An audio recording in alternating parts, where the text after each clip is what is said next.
Hello friends, मेरा नाम है ज्योत्सना तिवारी और मैं आप लोगों को अपना कहानी सुनाने जा रही हूँ, उम्मीद की राह। तो आप लोग ज़रूर बताइएगा कि मैं कैसा लिखी हूँ। तो आइए शुरुआत करती हूँ अपनी कहानी का। जाड़ा बीतने के बाद बसंत ऋतु कब आ गया मालूम भी नहीं चला। पेड़ पौधे भी चहकने लगे थे। पेड़ों पर नई नई कोमल पत्तियां आ गई थी। बागों में रंग बिरंगे फूल खिल गए थे। वातावरण इतना सुहावना हो रहा था कि चारों ओर नई नई ताजगी भरा फाल्गुनी हवा हर किसी पर अपना असर दिखाता मालूम पड़ रहा था। हर किसी के दिल में अब बस फगुआ की चाहत थी। रंग गुलाल अबीर खूब उड़ाएंगे और मिठाई गुजिया मलपुआ खूब छक कर खाएंगे। इधर लाजो की माँ भी फगुआ के दिन के लिए अपने बेटा बेटी के लिए खूब ढेर सारी तैयारियां कर रखी थी। लाजो की अपनी अलग ही सूझ थी, क्योंकि सम्मत बीतने के बाद तुरंत ही उसकी शादी थी। उसे बस अपने जीवन की बदलती रफ्तार से अब डर लग रहा था। अब जीवन में क्या होगा, दिन रात इसी चिंता में जिए जा रही थी। कभी खुश हो जाती, कभी मारे चिंता के खाना नहीं खाती थी। उसकी छोटी बहन उसको टोका करती, माँ देखो वापस खाना रख दी। जो खाना सामने से लेकर गई थी उसे भी रख दिया। लाजो की माँ लाजो पर चिल्लाती, उसे डांटती, खाना क्यों नहीं खा रही है, अभी से दुबली हो जाएगी तो तेरी सास बोलेगी कि मेरी कितनी दुबली पतली बहू है। ऐसे कहने पर अपनी माँ का बात रखने के लिए एक टुकड़ा दो टुकड़ा रखा खा लेती, नहीं वापस अपनी बहन को खिला देती। जैसे तैसे दिन बीत रहे थे। अब फगुआ भी आ गया था। सब एक दूसरे से गले मिल रहे थे, होली की बधाइयाँ दे रहे थे। लाजो की सहेलियां भी आई हुई थी लाजो के घर उससे फगुआ की बधाई देने, क्योंकि उसकी शादी अब बस 2 ही दिन बाद थी। शादी की ढेर सारी तैयारियां हो गई थी। लाजो का डर और बढ़ रहा था। कलेजा जोरों से धड़कने लगा था। कुछ समय बीतने के बाद लाजो की शादी भी आ गया। लाजो को खूब सजाया जाता है। देखने में ऐसी लग रही थी मानो दुल्हन हो, मानो दुल्हन के जोड़े में परी लग रही थी वो। मंडप में आती है तो पहले से ही उसका दूल्हा मंडप में बैठा मिलता है। फिर दोनों की शादी हिंदू रीति रिवाज के अनुसार कर दी जाती है और फिर दोनों की शादी संपन्न हो जाती है। बस लाजो की विदाई की तैयारियां होने लगती है तो लाजो की माँ जोर से रोने लगती है। लाजो को गले लगकर बड़ी मशक्कत के बाद दोनों को अलग किया जाता है। लाजो की माँ दिल से नहीं चाहती थी कि उसे विदा करे, लेकिन न चाहते हुए भी उसे भेजना पड़ा। लाजो अपने ससुराल पहुंचती है तब उसकी सास बहुत अच्छे से उसका स्वागत करती है। लाजो को कमरे में प्रेम पूर्वक बिठाया जाता है और हिंदू रीति रिवाज के अनुसार कुछ रस्में पूरे किए जाते हैं। मन ही मन उसको अच्छा लगने लगा था। लाजो को मैं खामखा परेशान हो रही थी। दिन रात डर के साए में जी रही थी। सास तो मेरी इतनी अच्छी हैं, कुछ तो मेरा ख्याल कर रही हैं। मेरे आने पर कितना ढंग से स्वागत की मेरी सास। शाम ढलता है तो उसकी सास लाजो के कमरे में आती है। क्या हकीम चंद्र है क्या तुम्हारे कमरे में, लाजो पूछने लगती है। अपनी सास की ऐसी सवाल से वो आश्चर्य में पड़ जाती है। शाम ढलने लगा और ये हकीम चंद कहाँ चला गया? आज ही मेरा इस घर में पहला दिन है। लेकिन वो अपने मुंह से कुछ कहती नहीं है, बस मना कर देती है। लाजो की सास उसके कमरे से निकली तब तक सोच में पड़ जाती है, मेरी शादी बाबूजी कहीं कोई लफंगे लड़के से तो नहीं कर दिए। यही सब उटपटांग सोचने लगती है। तभी पास के मंदिर से खूब जोर जोर से भजन की आवाज़ सुनाई देने लगती है। तभी उसकी सास लाजो के कमरे में घुस जाती है। देखा बहू, वो यही पास के मंदिर में गया हुआ है चैता गाने।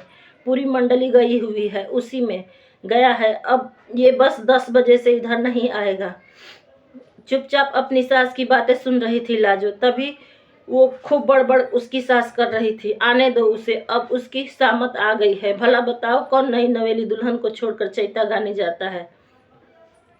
अब बस उसी का इंतजार कर रही हूँ मैं। तभी लाजो की छोटी ननद बोलने लगती है, अम्मा भैया को ज़्यादा मत बोलो, ये दूसरे घर की आई हुई लड़की के सामने आज आप भैया को इसके सामने बोलोगी तो कल ये भी भैया को बोलेगी, भैया का जीना हराम कर देगी। सोच समझ कर बोलो भैया को और चलो यहाँ से। हाथ पकड़कर हकीम चंद की छोटी बहन अपनी माँ को खींच ले जाती है। लाजो कमरे में बैठी एकटक अपनी सास को और ननद को देखने लगती है। ये क्या हो रहा है? नाटक नौटंकी मानूं या कोई खेला मानूं? जो भी है ठीक है, चलो कोई बात नहीं। छोटी छोटी बातें होती रहती है पर उदास जरूर हो जाती है। लाजो जैसे खुश होने लगती है, लाजो उससे ज़्यादा उदास हो जाती है, क्योंकि घटनाएं कुछ ऐसी ऐसी घटती है। चुपचाप लाजो अपने कमरे में आराम करने लगती है। तब तक उसके आंख लग जाती है और वो सो जाती है। अभी उसे सोए हुए कुछ मिनट होते हैं तब हकीम चंद उसके दरवाजे पर आकर ठक ठक की आवाज़ करने लगता है और अचानक डर से उठती है, अपना दरवाज़ा खोलती है। दरवाजे पर खड़ा हकीम चंद उसको देखने लगता है।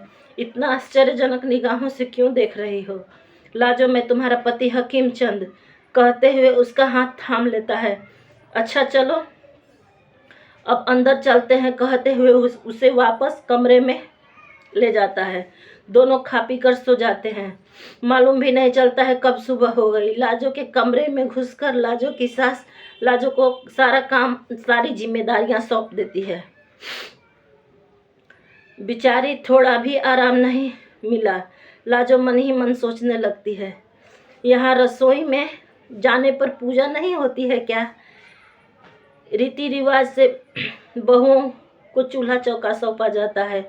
माँ जी यहाँ अभी आए हुए 2 दिन भी नहीं हुआ और मुझे सारा जिम्मेदारी सौंप दी। ऐसा सोचती है लाजो। ऐसा क्यों सोचती है लाजो?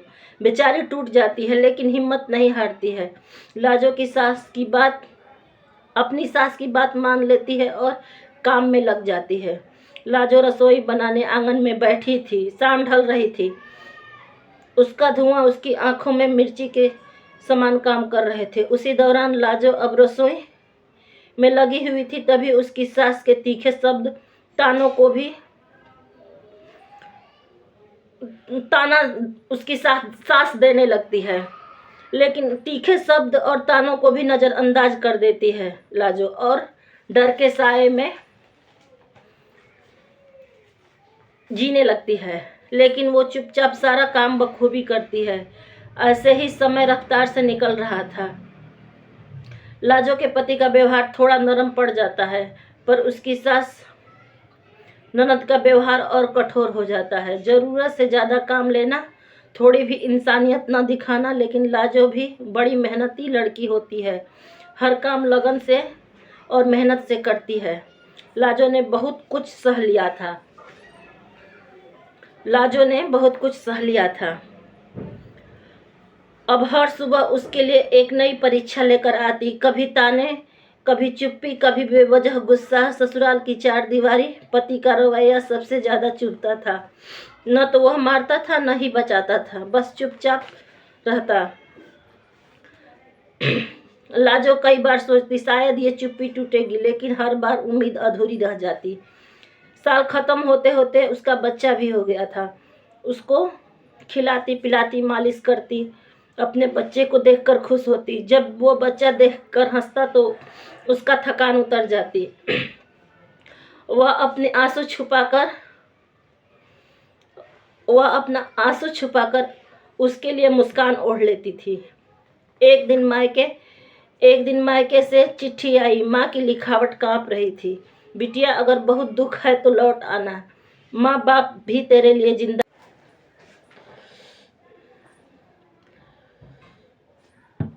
अपने आप में उसके लिए मुस्कान ओढ़ लेती है। एक दिन मायके से चिट्ठी आई। माँ की लिखावट कांप रही थी। बिटिया, अगर बहुत दुख है तो लौट आना। माँ बाप आज भी तेरे लिए जिंदा हैं। इसी रात लाजो सो नहीं पाई। उसके मन में भी डर था और हिम्मत भी। क्या वह कुछ छोड़ पाएगी? क्या समाज के सवालों का सामना कर पाएगी? सुबह पहली बार उसने अपने लिए सोचा। उसने तय किया, मैं कमज़ोर नहीं हूँ, मैं सिर्फ चुप हूँ अपने बच्चे के लिए। बच्चे को सीने से लगाया और पहली बार बिना डरे अपने पति से कहा, अब मैं और नहीं सह सकती, या तो हालात बदलेंगे या मैं अपने बच्चे के साथ नई राह चुनूंगी। उसकी आवाज़ में दर्द था, लेकिन उससे ज़्यादा हिम्मत। कमरे में सन्नाटा छा गया और उसी सन्नाटे में लाजो की जिंदगी ने करवट ली और लाजो अपने सामान बांधा और मायके लौट आई। लाजो की माँ उसे गले लगाते ही समझ लिया, मेरी बेटी ने कितना कुछ सह लिया है। मायके की ममता भरी छांव में लाजो ने अपने दिल की सारी बातें माँ से साझा की। माँ ने भी उसे समझ लिया कि अब बस समय आ गया है, अब वो अपने लिए खड़ी हो जाएगी।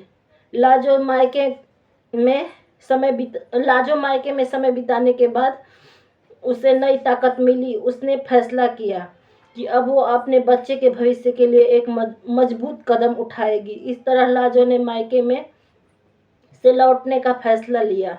अपने अधिकारों के लिए लड़ने का संकल्प लेकर इस बार उसने अपने ससुराल लौटी। पहली बार बेझिझक दरवाजा खोला और महसूस किया, घर में वही लोग हैं, पर वो खुद अपने आप को बदल चुकी थी। आंखों में डर की जगह अब साफ सवाल और आवाज में थरथराहट नहीं ठहराव था। आवाज में थरथराहट नहीं ठहराव था। सास ने रोज की तरह ताना उछाला, मगर लाजो चुपचाप नहीं थी। उसने शांत स्वर में कहा, अब मैं इस बार घर की बहू हूँ, बोझ नहीं। मेरी कामों की कीमत है और मेरी इज्जत मेरा हक। कमरे में सन्नाटा छा गया। पहली बार किसी ने उससे बात नहीं का पहली बार लाजो की बात किसी ने काटी नहीं। उस रात लाजो ने तय किया कि अब शिकायत नहीं, कदम उठाने होंगे। अगले दिन वह पंचायत के दफ्तर पहुंची। कागजों के उलझे शब्द से डरी नहीं। उसकी बात लिखाई, रास्ता उसने सवाल पूछे, नियम समझे और अपनी बात लिखाई। रास्ता लंबा था, दिशा साफ थी। घर लौटकर उसने अपने पति से सीधे बात नहीं की, न इल्जाम लगाई, न बस आंसू। सच थे, मगर उसके बातों में वजन था। घर अपने पति से आकर उसने बात की, अगर साथ दोगे तो घर बनेगा, नहीं दोगे तो अकेला भी चलना जानती हूँ। उसकी दृढ़ता में पहली बार उसने अपने पति को सोचने पर मजबूर किया। धीरे धीरे बदलाव दिखने लगा। घर का बंटवारा हुआ। तानों की जगह बातचीत आई। पूरी जीत अभी दूर थी, शुरुआत हो चुकी थी। लाजो जानती थी कि हक मांगने पर नहीं, खड़े होकर लेने से मिलता है। उसका पति अब बदल चुका था। उसके हर कामों में मदद करता, पर सास के न चाहते हुए भी वो कुछ बोल नहीं पाती थी। लाजो की कोशिशों में से गांव की महिलाओं को भी आवाज और मजबूत होने लगी। लाजो की कोशिशों से और गांव की औरतों की आवाज मजबूत होने लगी। एक दिन लाजो ने सोचा कि गांव में सामूहिक साक्षरता कार्यक्रम शुरू किया जाए, ताकि महिलाओं को अपने अधिकारों के बारे में जान सके। अपने पहल में पूरे गांव को नई दिशा दी। लाजो का पति भी इस मुहिम में साथ देने लगा। उन्होंने भी महिलाओं को प्रोत्साहित करने में योगदान दिया। इस तरह परिवार और समाज दोनों ही मिलकर एक सकारात्मक बदलाव की ओर बढ़ चले। लाजो की कहानी से दूसरे गांव में भी ऐसी पहल शुरू होने लगी। लाजो का नाम एक मिसाल बन गया और उसने वो कर दिखाया जिसने कभी गांव की औरतें कभी नहीं किया। सही दिशा में अपना कदम उठाया। समाज को बेहतर बना एक सोच और समझ से इंसान समाज को बेहतर बना सकता है। इस तरह लाजो की कहानी प्रेरक यात्रा बन जाती है। इसे हमें सीख मिलता है कि आत्मविश्वास और संकल्प से ही भी हम कुछ भी संभव है।